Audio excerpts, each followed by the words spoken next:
video. Today I am going to solve question number 11 to question number 22 of exercise 1.5, book Anton by Vince Davis, 10th edition. Okay, let's start. Let me read the question for you. Find the values of x if any at which f is not continuous. मतलब कि मुझे functions दिए हुए हैं यहाँ पे हमें, सही है, 11 से लेके 22 तक हमें सारे फंक्शंस दिए हुए हैं. उन सब फंक्शंस में हमें x की वो वैल्यू देखनी है जिस पे हमारा गिवन फंक्शन कंटिन्यूस नहीं है. ठीक है. सवाल पढ़ने में बहुत ज़्यादा कंफ्यूजिंग लग रहा है, लेकिन कुछ भी नहीं है सवाल में इतना कंफ्यूजिंग. ठीक है. बस एक ट्रिक आप लोगों ने सीख लेनी है, उससे आप लोग बहुत इजीली कर लेंगे. हमें एक्स की वो वाली वैल्यूज़ देखनी है जहाँ पे हमारा गिवन फंक्शन कंटिन्यूस नहीं है. सही है. ये बात बस आपने याद रखनी है, कंटिन्यूस नहीं मतलब कि एक्स की वो वैल्यूज़ देखनी है जहाँ पे हमारा फंक्शन डिसकंटिन्यूस है. ठीक है ना. तो अच्छा, स्टार्ट करते हैं. ठीक है. ये जो पहला वाला क्वेश्चन है ना, मतलब क्वेश्चन नंबर 11 जो है, इसमें हम लोगों ने देखना है. सही है. अब इसमें देखेंगे हमारे पास एक लीनियर इक्वेशन दी हुई है. ठीक है ना. अब लीनियर इक्वेशन या लीनियर एक्सप्रेशन जो भी आप इसे कह रहे हैं, मतलब ये फ्रैक्शन फॉर्म में नहीं है, बस एक स्ट्रेट हमें यहाँ पे वो दी हुई है. सही है. Equation, linear equation. अच्छा, तो इसके अंदर जब लीनियर इक्वेशन होती है ना हमारे पास, तो हमारा फंक्शन सारे रियल पॉइंट्स पे कंटिन्यूस होता है. और हमें रियल पॉइंट्स ही चेक करने हैं. सही. रियल नंबर्स ही चेक करने. रियल नंबर क्या होते हैं? सारे नंबर्स, जितने भी नंबर्स हैं ना, वो सब रियल नंबर्स ही होते हैं. दूसरी चीज़ होती है रियल नंबर के ऑपोजिट होती है इमेजिनरी नंबर्स, जिसका कोई काम नहीं आया अभी तक हमारी मैथ्स में इतना कोई ख़ास. सही है ना. इमेजिनरी नंबर्स हमारे कब आते हैं? जब हमारा स्क्वायर रूट के अंदर नेगेटिव आए थे, तो हमारा आयोटा आंसर आता था ना, तो वो इमेजिनरी नंबर्स होते हैं. सही है. उसका कोई काम नहीं है, हमें रियल नंबर्स भी देखना होता है. तो खैर, आउट ऑफ कॉन्टेक्स्ट चले गए. हमें रियल नंबर्स देखने हैं. सही. मतलब कि लीनियर इक्वेशन, अच्छा मैं आपको क्या बता रही थी कि हाँ, लीनियर इक्वेशन जो है हमारी सारे रियल नंबर्स पर कंटिन्यूस होती है. जब भी हमारे पास लीनियर इक्वेशन होगी, इसका मतलब है कि वो फंक्शन हमारा हर रियल नंबर पर कंटिन्यूस है. मतलब इसके अंदर कोई डिसकंटिन्यूटी नहीं है. ठीक है ना. सारे रियल नंबर्स पे ये कंटिन्यूस है. तो इसमें कुछ भी चेक नहीं करना. ये हमने देख ली लीनियर इक्वेशन है, तो हम डायरेक्टली लिख देंगे कि नन. नन का मतलब है कि कोई भी इसके अंदर एक्स की ऐसी वैल्यू नहीं है जिस पे एफ कंटिन्यूस नहीं है. ठीक है ना.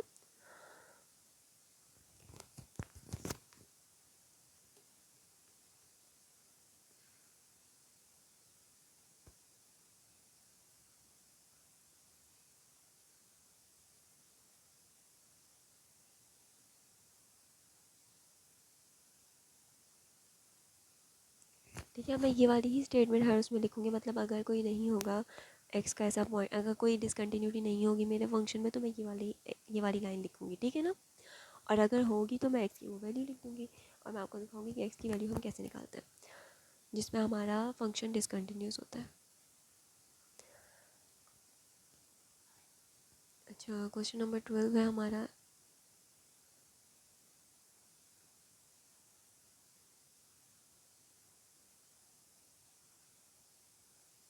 अच्छा, ये हमारा क्वेश्चन नंबर 12 है. ठीक है ना. इस फंक्शन में हमें फंक्शन देखिए कैसा दिया हुआ है, क्यूब रूट, और उसके अंदर दिया हुआ है x-8. अच्छा, हमारा डिसकंटिन्यूस कब होता है? जब हमारे पास आ जाए इन्फिनिटी आंसर आ जाए ना, अगर, या कोई इमेजिनरी नंबर आ जाए. सही है ना. तब हमारा हो जाता है डिसकंटिन्यूस फंक्शन.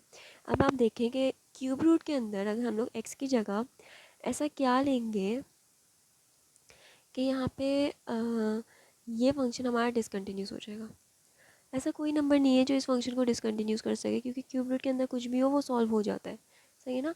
हमारा डिसकंटिन्यूस तब होता है जब हमारा function limit does not exist होती है. ठीक है ना. अब देखें, यहाँ पे हम एक्स की कोई भी वैल्यू लेंगे, लिमिट एग्जिस्ट करती है. सही है. लिमिट डज नॉट एग्जिस्ट हमारे पास कब आता है? जब हमारे पास इन्फिनिटी आंसर आ जाता है, या स्क्वायर रूट के अंदर नेगेटिव आता है. जब स्क्वायर रूट के अंदर नेगेटिव होता है तो हम लोग का वो सॉल्व नहीं होता ना. कभी भी आप कैलकुलेटर में करके देख लो, वो सॉल्व नहीं होगा, एरर आ जाता है. सही है. क्योंकि वो इमेजिनरी नंबर बन जाता है एक. तो इसी तरह लेकिन क्यूब रूट के अंदर भले हमारे पास कोई नेगेटिव आंसर आ जाए या ज़ीरो आ जाए, वो सॉल्व हो जाता है. सही है. उसका आंसर रियल नंबर आ जाता है.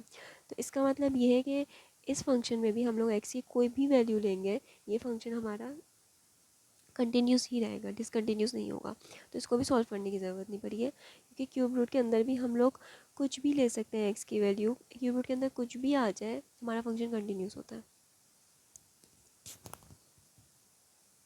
तो यहाँ पे भी एक्स की ऐसी कोई वैल्यू नहीं है जिसमें हमारा फंक्शन डिसकंटिन्यूस है।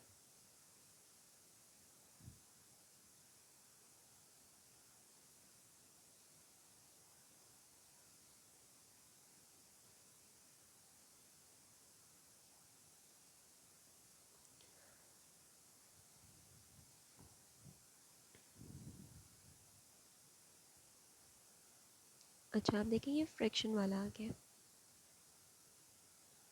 अब इसके अंदर हमारे पास चांस होता है कि हमारी लिमिट एग्जिस्ट नहीं करेगी, मतलब डिसकंटिन्यूटी आ सकती है। ठीक है, इसके अंदर कैसे होता है कि अगर हमारा डिनोमिनेटर ज़ीरो हो जाता है, सही है, अगर हमारे पास फ्रैक्शन में कोई फंक्शन होता है उसका डिनोमिनेटर ज़ीरो हो जाता है तो हमारा क्या बन जाता है, फंक्शन इन्फिनिटी हो जाती है, सही है, तो वो लिमिट डज नॉट एग्जिस्ट कहलाती है। ठीक है, मतलब कहलाती नहीं है, लेकिन हम लोग उसको क्या, उसमें क्या स्टेटमेंट देते हैं कि लिमिट डज नॉट एग्जिस्ट।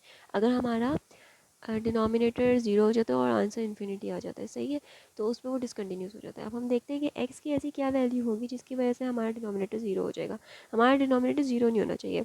जिस नंबर पे भी हमारा एक्स की जिस वैल्यू पे हमारा डिनोमिनेटर ज़ीरो हो रहा है ना, उस वैल्यू पे हमारा फंक्शन, वो उस वैल्यू पे हमारा फंक्शन डिसकंटिन्यूस है, एक्स की उस वैल्यू पे। लेकिन अगर आप देखें यहाँ पे एक्स का स्क्वायर है और प्लस फोर है, अब फोर के साथ ऐसा क्या आना चाहिए कि हाँ यहाँ पे नीचे ज़ीरो आ जाए, ऑब्वियसली माइनस फोर आना चाहिए। ठीक है, अगर एक्स की हम लोग कोई भी माइनस में वैल्यू लेते हैं, सही है, तो एक्स के ऊपर है स्क्वायर, वो स्क्वायर होके खुद ही पॉजिटिव हो जाएगी, सही है, कोई माइनस की वैल्यू अगर लेते हैं तो। और अगर कोई पॉजिटिव वैल्यू लेते हैं तो वो वैसे भी ज़ीरो नहीं बनना, सही है, पॉजिटिव वैल्यू के साथ अगर हम प्लस फोर करें तो वो ज़ीरो नहीं बनना। ज़ीरो कब बनना है, जब हमारे पास नीचे प्लस फोर के साथ माइनस फोर आ जाए, और माइनस फोर नहीं आ सकता क्योंकि एक्स के ऊपर स्क्वायर है, अगर हम कोई माइनस की वैल्यू लेते हैं, सही है, तो हमारी वो पॉजिटिव बन जाएगी। ठीक है, और पॉजिटिव पॉजिटिव तो वैसे भी ज़ीरो नहीं हो सकता है। तो जब तक हमारा डिनोमिनेटर जिस वैल्यू पे एक्स की यहाँ एक्स की जिस वैल्यू पे हमारा डिनोमिनेटर ज़ीरो आएगा ना, उस पर डिसकंटिन्यूटी है, और डिनोमिनेटर हमारा ज़ीरो नहीं आने वाला इस फंक्शन के लिए, क्योंकि एक्स पे स्क्वायर है और साथ में है प्लस फोर। फोर के साथ अगर माइनस फोर होगा तभी ज़ीरो आ सकता है, और कोई चांस नहीं है कि हमारे पास यहाँ ज़ीरो आए डिनोमिनेटर में, सही है। और माइनस का कोई वैल्यू आ ही नहीं सकती यहाँ पे, क्योंकि हमारे पास है एक्स पे स्क्वायर, माइनस के ऊपर स्क्वायर, एक्स की हम कोई भी अगर माइनस की वैल्यू लेते हैं उसका स्क्वायर हो जाएगा और वो पॉजिटिव वैल्यू बन जाएगी। ठीक है ना, तो नीचे ज़ीरो नहीं आ सकता, तो इसके लिए भी हम यही स्टेटमेंट लिखेंगे, नन, मतलब एक्स की कोई ऐसी वैल्यू नहीं है जिस पे डिसकंटिन्यूटी है।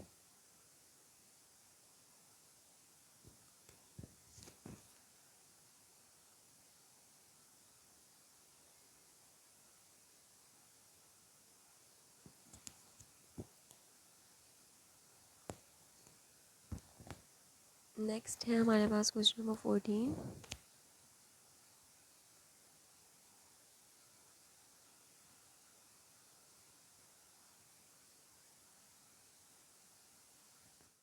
इस क्वेश्चन के लिए आप देखें, ये क्वेश्चन और ये ये फंक्शन हमारा सेम लग रहा है, सिवाय ये फ़र्क है कि यहाँ पे माइनस फोर आ गया और यहाँ पे प्लस फोर था।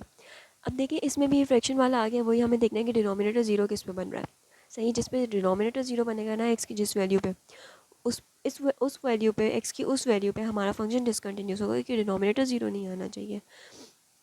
अब देखिए यहाँ पे पॉजिटिव था ना, तो हमें एक्स की कोई नेगेटिव वैल्यू चाहिए थी जिस पे ज़ीरो बने, मतलब पॉजिटिव फोर था तो नेगेटिव फोर पे ही ज़ीरो हो सकता था, लेकिन वहाँ पे है नेगेटिव फोर, सही है, और एक्स स्क्वायर है भले, तो एक्स स्क्वायर तो वैसे भी नेगेटिव को पॉजिटिव में चेंज करता है, और हमारे पास यहाँ अगर पॉजिटिव फोर आ जाता है ना, तो हमारा ये क्या हो जाएगा, positive minus negative four, positive four minus negative plus four minus four is equals to zero. ठीक है, मतलब आ सकता है, चांसेस है किसी वैल्यू पे हमारे पास ऐसी वैल्यू किसी नंबर पे हमारे पास प्लस फोर आ सकता है। ठीक है, वो हम लोग अब किस तरह से चेक करेंगे, हम लोग को डिनोमिनेटर, देखिए ये वाले जो क्वेश्चन है ना, ये वाले जो फंक्शन है, इसमें हमें साफ दिख रहा था इसलिए हमने सॉल्व नहीं किया था। ठीक है, ये हमारे पास बहुत ही क्लियर थे ये क्वेश्चंस पहले से कि इन पे कोई भी डिसकंटिन्यूस एक्स की वैल्यू नहीं आ सकती, एक्स की ऐसी कोई वैल्यू नहीं आ सकती जिस पे डिसकंटिन्यूस है, सही है। लेकिन यहाँ पे हमारे पास है डाउट, तो हम लोग किस तरह से चेक करते हैं, डिनोमिनेटर को हम लोग ज़ीरो के इक्वल कर देंगे, क्योंकि हमारा डिनोमिनेटर ज़ीरो नहीं आना चाहिए, और हम इससे क्या पता चलता है कि ज़ीरो के इक्वल किससे आएगा,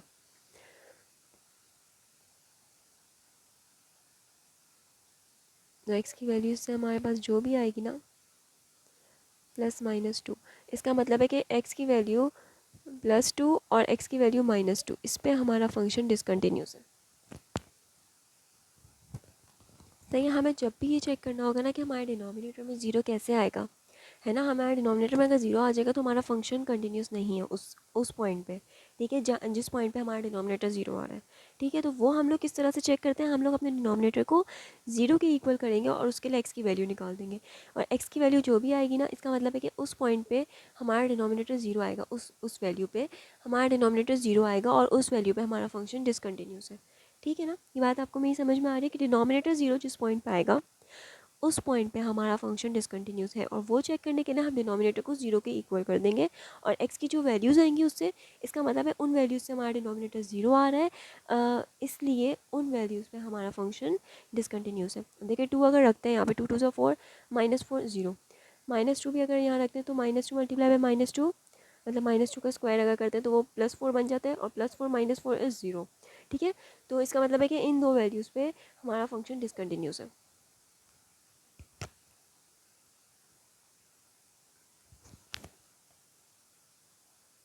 अब मैं पूरी स्टेटमेंट्स नहीं लिख रही, सही है, पूरी स्टेटमेंट अब आप खुद ही लिखेगा, मैं बस एक्स की वैल्यू सब आपको बताऊंगी, ठीक है। कि अब आपने लिखनी होगी कि फंक्शन, अच्छा एक दफ़ा लिख रही हूँ, अब बार बार नहीं लिखूंगी लेकिन फिर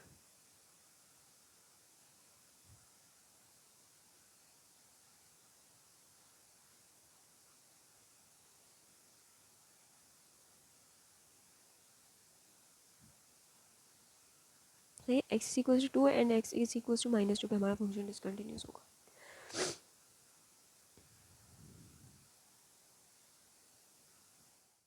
इसमें भी हम लोग जो है डिनोमिनेटर को ज़ीरो के इक्वल कर देंगे, क्योंकि डिनोमिनेटर ज़ीरो नहीं आना चाहिए, जिस पे डिनोमिनेटर ज़ीरो आएगा वहाँ पे हमारा फंक्शन डिसकंटिन्यूस है। एक्स हमने कॉमन ले लिया, सही है, क्योंकि दोनों में कॉमन था। अब एक्स को अलग से इक्वेट करेंगे ज़ीरो के, और इसको अलग से, एक ये पॉइंट आ गया।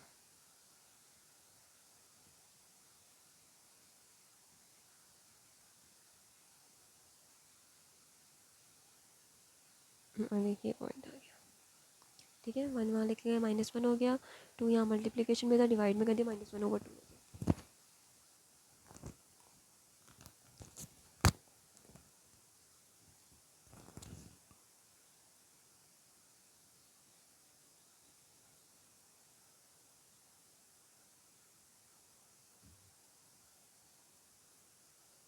इन दो पॉइंट में हमारा ये वाला फंक्शन डिसकंटिन्यूस था, ठीक है।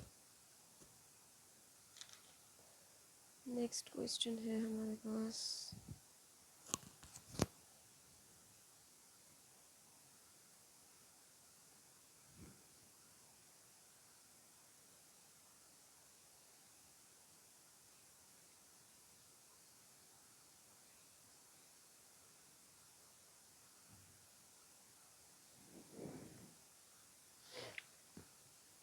अच्छा इसका डिनोमिनेटर भी ज़ीरो किस तरह से आएगा, इसके डिनोमिनेटर को भी हम ज़ीरो के इक्वल करेंगे,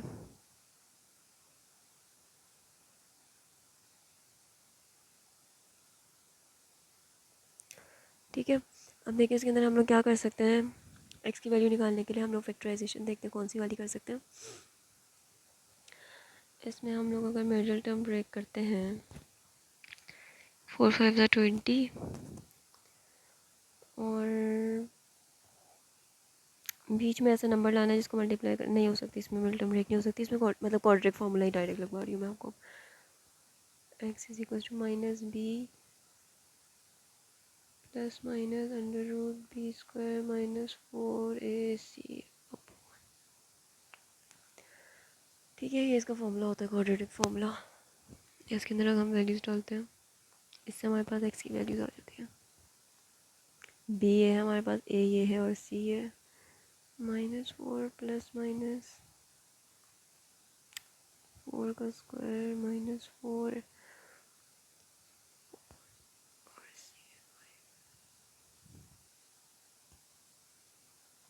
अब अगर हम यहाँ पे देखें, ये 4 का मैं आगे इसको सॉल्व नहीं करी, कि फ़ायदा नहीं है, सॉल्व होना भी नहीं है। अगर आप अंडर रूट में देखें, 4 का स्क्वायर है मतलब 16 हो गया, -4 4 जा 16 मल्टीप्लाई बाय 5 इज़ 80, सही है। -80 और +16 है, मतलब कि अंडर रूट के अंदर कोई माइनस में वैल्यू आएगी, ठीक है। और अंडर रूट के अंदर अगर माइनस में वैल्यू आ जाती है तो वो इमेजनरी नंबर बन जाता है, सही है। तो इसका मतलब ये है कि एक्स की कोई इमेजनरी वैल्यूज़ हैं जिन पे ये हमारी फंक्शन कंटिन्यूस नहीं होगा, लेकिन हम लोग रियल वैल्यूज़ देख रहे हैं वैसे भी। तो इसका मतलब ये है कि कोई रियल नंबर नहीं आ रहा है एक्स का, ठीक है। इसका मतलब है कि हर रियल नंबर पे हमारा ये वाला फंक्शन भी कंटिन्यूस है।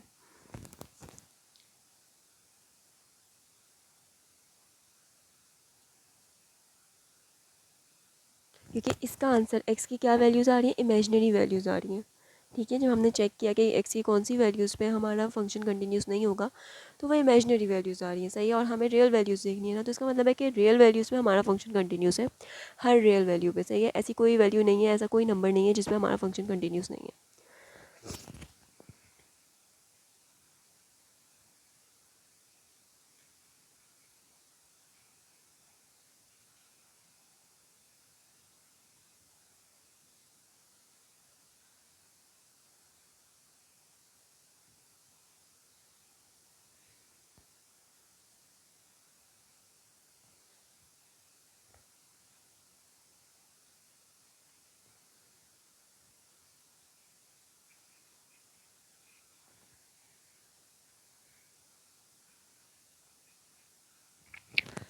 अब इन दोनों के ही डिनोमिनेटर ज़ीरो नहीं आने चाहिए ना। किसी एक का भी डिनोमिनेटर अगर ज़ीरो आ गया तो वो इन्फिनिटी बन जाएगा, मतलब सॉल्व नहीं होगा ना आगे, फंक्शन डिसकंटिन्यूस हो जाएगा। तो हम लोग इसको भी ज़ीरो के इक्वल करेंगे, इसको भी ज़ीरो के इक्वल करेंगे।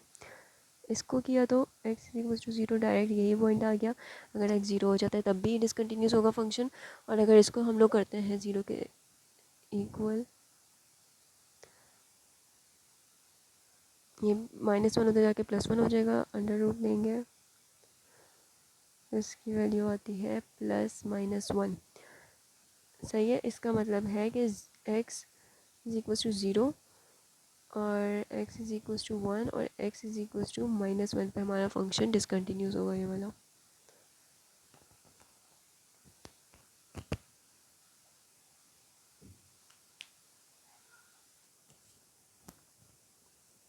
This is our next function. इसमें भी हम लोगों ने दोनों के डिनोमिनेटर्स को ज़ीरो के इक्वल करना है और चेक कर लेना है कि किससे ज़ीरो आ रहा है, एक्स की कौन सी वैल्यू पे हमारा डिनोमिनेटर ज़ीरो बन रहा है। इस पे तो डायरेक्ट ज़ीरो ही आंसर आएगा, सही है। X is equal to zero हो गया एक तो, और इसको अगर ज़ीरो के इक्वल करते हैं एक्स इज़ इक्वल टू -4 हो जाएगा, सही है। और देखिए -4 अगर यहाँ लगाते हैं तो -4 + 4 ज़ीरो ही बनता है ना। तो एक्स की ये वाली वैल्यू और ये वाली वैल्यू पे हमारा फंक्शन डिसकंटिन्यूस होगा, ठीक है।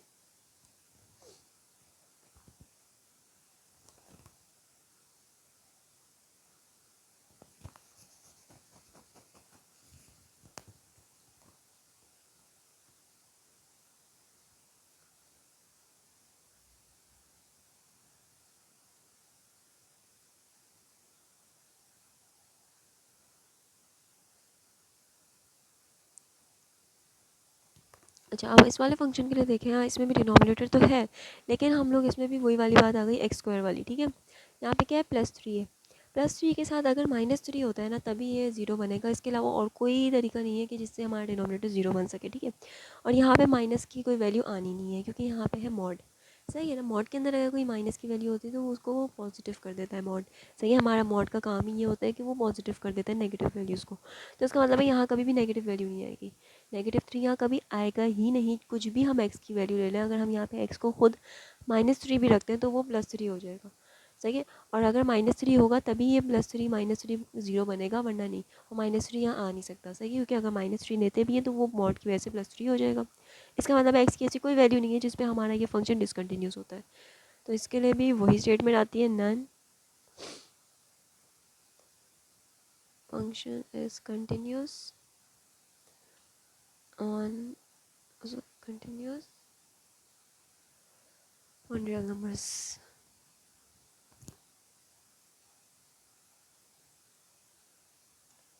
अब है 20, क्या है हमारा 20।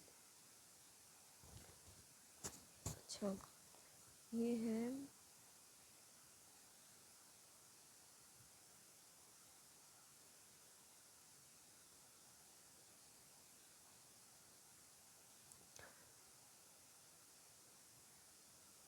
अब देखिए यहाँ पे मॉड तो है, लेकिन इससे आप कंफ्यूज मत हो जाएगा, या आपको कंफ्यूज करने के लिए ये मॉड डाला है। ये मॉड कंप्लीट फंक्शन पे, ठीक है।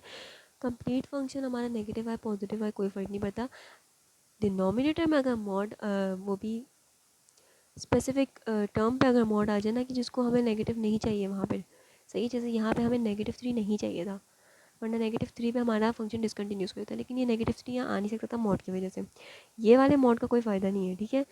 हमें डिनोमिनेटर चेक करना है कि डिनोमिनेटर 0 ना हो, ठीक है। डिनोमिनेटर में कोई मॉड नहीं है, और अगर होता भी तब भी इस तरह से फ़र्क नहीं पड़ता। वो तब फ़र्क पड़ता है जब हमारा एक्स मॉड के अंदर होता और एक्स की वैल्यू माइनस नहीं आनी चाहिए थी, ठीक है ना। कंफ्यूज मत हुए, बस आपने डिनोमिनेटर चेक कर दें,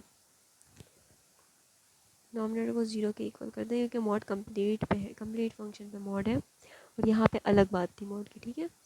यहाँ पे डिनोमिनेटर में 0 नहीं आना चाहिए, तो जो भी डिनोमिनेटर है उसको 0 के इक्वल कर दें। एक्स कॉमन आ गया, अंदर क्या बचा, x³ +1 is equal to 0, x is equal to 0। इस x को 0 के इक्वल करना है और इसको अलग 0 के इक्वल करना होता है, ठीक है। जब इस तरह से हम फैक्टराइजेशन करते हैं ना, कॉमन निकाल लेते हैं, फैक्टराइजेशन करते हैं, तो हर ब्रैकेट को अलग अलग 0 के इक्वल करना होता है।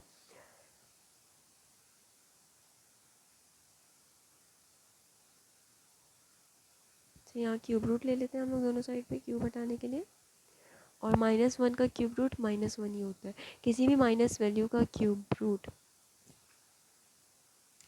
कोई माइनस टर्म ही होती है, ठीक है। जैसे अगर -8 का क्यूब रूट निकालेंगे ना, 8 का क्या होता है, 2 होता है, लेकिन -8 का क्या होगा, -2, क्योंकि -2 का जब आप क्यूब लेते हैं तो क्या आंसर आएगा, माइनस का क्यूब माइनस होता है और 2 का क्यूब 8, सही है।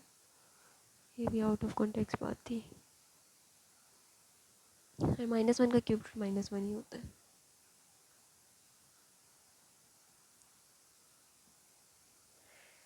ठीक है। मतलब कि 0 और -1 पे हमारा फंक्शन डिसकंटिन्यूस होगा, ये वाला फंक्शन, ठीक है। क्योंकि 0 और -1 पे हमारा ये वाला डिनोमिनेटर 0 बन रहा है, और डिनोमिनेटर 0 नहीं बनना चाहिए। अब ये देखिए ज़रा डिफरेंट सा फंक्शन है, डिफरेंट तो नहीं है, पहले जो मैंने क्वेश्चंस कराए थे वही वाला फंक्शन आ गया। अब इसके अंदर हमें एक्स की वैल्यूज़ दी हुई हैं, ठीक है ना, और उन्हीं वैल्यूज़ में हमें बताना है कि हमारा फंक्शन कंटिन्यूस है या नहीं है, जिस तरह हमने पिछले वाले क्वेश्चन किए थे, क्वेश्चन नंबर 5 और 6। इन बाकी क्वेश्चन में हमें कोई एक्स की वैल्यू नहीं दी हुई थी, हमें एक्स की वैल्यू निकालनी थी जिस पे डिसकंटिन्यूस। इसमें हमें एक्स की वैल्यू दी हुई है, सही है। हमें इसी पे बताना है कि हमारा फंक्शन कंटिन्यूस है एक्स इज इक्वल टू 4 पे या नहीं है, और उसके लिए हमारी क्या कंडीशन थी कि हमारा, यहाँ मैं लिख देती हूँ, क्वेश्चन नंबर 5 और 6 में मैंने करवाया हुआ है, कि मैं यहाँ पे वापस से कंडीशन लिख देती हूँ कि हमारा एफ ए इक्वल होना चाहिए limit x approaching to a f x के। आप प्लीज़ मेरी पिछली वीडियो देख लेगा इसको समझने के लिए, ठीक है। अब मैंने रिसेंटली ही अपलोड किया और मैं उसकी लिंक भी डाल दूँगी डिस्क्रिप्शन में। अब देखें, अगर हम लोगों ने ये दोनों साइड्स चेक करनी है, ये दोनों एक दूसरे के इक्वल होंगी तो हमारा ये फंक्शन कंटिन्यूस है 4 पे, वरना 4 पे कंटिन्यूस नहीं है, ठीक है। अब वो किस तरह से चेक करेंगे, पहले तो एफ ए चेक करें, ए हमारा क्या है 4। अगर हमारा अगर हमारा एक्स जो है 4 के इक्वल होता है, तो हमारी फंक्शन का आंसर क्या आएगा। इन दोनों में से कौन सी हमारी कंडीशन है जो एक्स, जिसमें एक्स 4 के इक्वल है, ये वाली condition, x is equals to और लेस देन 4, मतलब इक्वल्स टू भी इसी में आ रहा है और लेस देन 4 भी इसी में आ रहा है, तो इक्वल्स टू 4 के लिए यही वाला लेंगे हम। एक्स की जगह हम लोग 4 डाल देंगे, क्योंकि एक्स इज इक्वल्स टू 4 है। 2 4 ज़ा 8 + 3 इज इक्वल्स टू 11, ठीक है ना। अब हम लोगों ने चेक करना है लेफ्ट हैंड साइड और राइट हैंड साइड लिमिट। अगर हमारे पास दो ये ग्रेटर और लेसर वाला दोनों नहीं दिया होता, जैसे यहाँ पे हमें lesser than x is lesser than 4 दिया हुआ है और यहाँ पे एक्स इज़ ग्रेटर देन 4 दिया हुआ है, इसका मतलब हमें लेफ्ट हैंड साइड और राइट हैंड साइड दोनों की लिमिट दी हुई है। एक्स इज़ ग्रेटर देन 4 का मतलब है कि हमारा 4 को कहाँ से अप्रोच कर रहा है, राइट हैंड साइड से, पॉजिटिव साइड से, और एक्स इज़ लेसर देन 4 का मतलब है हमारा यहाँ पे हमारी लिमिट 4 को कहाँ से अप्रोच करिए, लेफ्ट हैंड साइड से, इसका मतलब है दोनों साइड्स की लिमिट दी हुई है, दोनों साइड्स की लिमिट के लिए फंक्शन दिया हुआ है, इसलिए हम लोग को दोनों साइड चेक करनी है। दोनों साइड किस तरह चेक करेंगे, सबसे पहले तो हम लोग लिमिट चेक करेंगे x approaching to 4 from right hand side. उसके लिए हमारे पास फंक्शन कौन सा वाला है, राइट हैंड साइड का मतलब है कि एक्स इज़ ग्रेटर देन 4, सही है, वहाँ से 4 को अप्रोच कर रहे हैं, तो उसके लिए हमारे पास ये वाला फंक्शन है। इसमें हम लोग x की वैल्यू 4 डालते हैं, लिमिट अप्लाई करते हैं तो 7 + 4 = 11। ठीक है, इससे भी 11 आ गया, इससे भी 11 आ गया। ठीक है, अब अगर हमारी लेफ्ट हैंड साइड से भी 11 आ जाता है, तीनों वैल्यूज सेम आ जाती है, तो इसका मतलब है हमारी लिमिट, हाँ, हमारा फंक्शन कंटिन्यूस है 4 पे, क्योंकि फिर ये वाली कंडीशन प्रूफ हो जाएगी ना।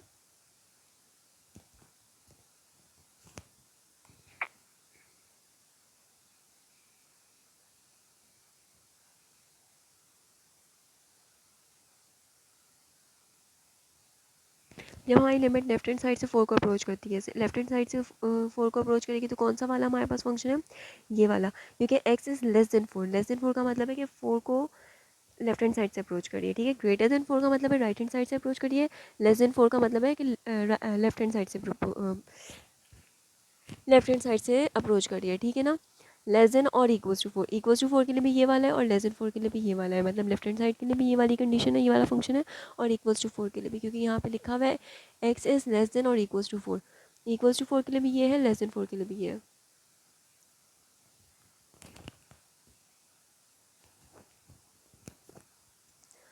तो ये वाला फंक्शन हम लोग लिखेंगे, सही है, लेस देन 4 वाला, क्योंकि लेस देन 4 का मतलब है लेफ्ट हैंड साइड से अप्रोच करिए 4 को, x की लिमिट।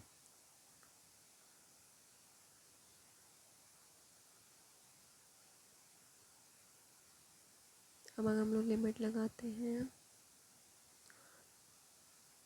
2 4 8, 8 + 3 = 11, मतलब कि तीनों से हमारी सेम वैल्यूज़ आ गई हैं। इसका मतलब है हमारा ये क्या कहते हैं, कंडीशन हमारी प्रूफ हो गई है, वेरीफाई हो गई है। ठीक है, तो हमारा फंक्शन कंटिन्यूस है 4 के ऊपर, सही है। देखिए, x अप्रोचिंग टू a, इसका मतलब है कि लेफ्ट हैंड साइड और राइट हैंड साइड दोनों से हमारी सेम आनी चाहिए, तभी हमारा x अप्रोचिंग टू a हमारा एग्जिस्ट करेगा, और अगर ये एग्जिस्ट करेगा, जो भी वैल्यू आ रही होगी वो इसकी इक्वल होनी चाहिए, मतलब तीनों वैल्यूज़, इन शॉर्ट तीनों वैल्यूज़ इक्वल होनी चाहिए। सही है, लेफ्ट हैंड साइड की, राइट हैंड साइड की, और इक्वल्स टू 4 की, तीनों वैल्यूज़ इक्वल आ गई, इसका मतलब है कि कंटिन्यूस है, इस पॉइंट पे कोई डिसकंटिन्यूटी अगर है भी तो 4 पे तो नहीं है, कम से कम डिसकंटिन्यूटी। ठीक है ना, क्योंकि यहाँ हमें 4 पे ही चेक करना था इस वाले क्वेश्चन के लिए।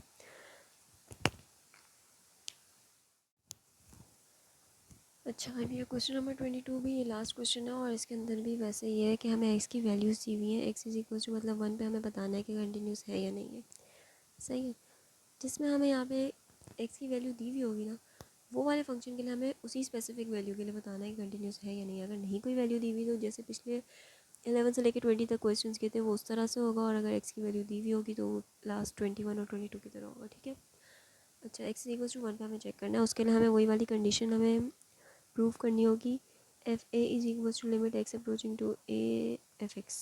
ठीक है, दोनों एक दूसरे के इक्वल होंगी अगर, तो हमारा क्या कहते हैं, डिसकंटिन्यूस नहीं है, कंटिन्यूस होगा, और अगर इक्वल नहीं है तो डिसकंटिन्यूस होगा।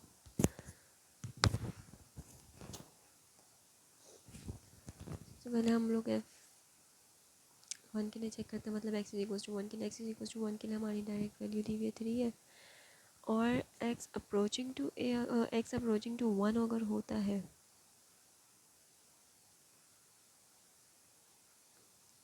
तो उसके लिए हमारे पास ये वाली ये फंक्शन चाहिए, जब x नॉट इक्वल टू 1 लिखा हुआ होता है ना, इसका मतलब है वहाँ पे x अप्रोच कर रहा है 1 को, इक्वल नहीं है 1 के, तो ये वाला फंक्शन लेंगे।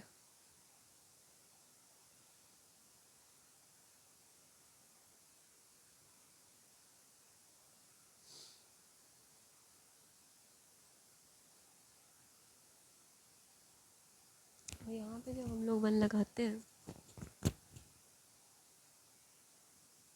लिमिट अप्लाई करके, तो यहाँ नीचे 0 बन गया, इसका मतलब है कि लिमिट डज नॉट एग्जिस्ट, और अगर लिमिट एग्जिस्ट नहीं करती तो फंक्शन डिसकंटिन्यूस है 1 पे।